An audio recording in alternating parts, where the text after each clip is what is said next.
So, I'm with Kokwa.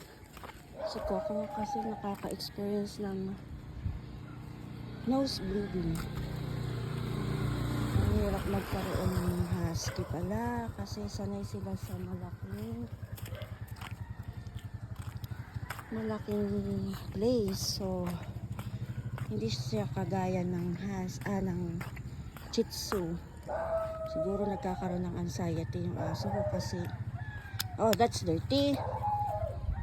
Dahil nakakulong lang, maliit lang ang aking bahay. So, kailangan talaga sila ito nakaka-ikot. Hello, Kokwa. Mamaya ipapacheck up ko siya sa vet.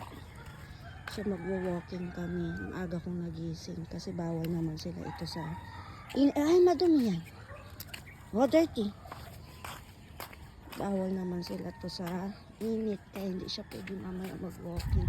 Halika na, Kokwa. Let's go. Makasakaling lamig. Makasakaling mawala yung stress niya. Maging masaya naman siya. Busy naman kasi ang mami Pao. Halika dito na. Let's walk. Sige na. Mamaya madami ng tao dyan. Huwag ka nang malungkot. Mami loves you naman kasi anak.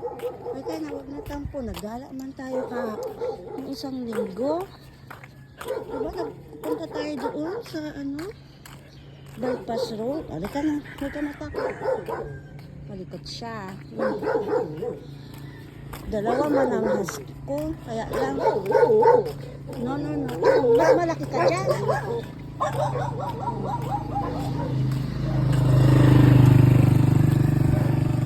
Kokwa, mas malaki ka sa mga aso. You're a big dog. Yung isa kong aso, yung kapatid niya, si Tragic. Talagang sumakmal ng tao. Hindi ka na Kokwa. Mag-run na kami. Mag-run tayo.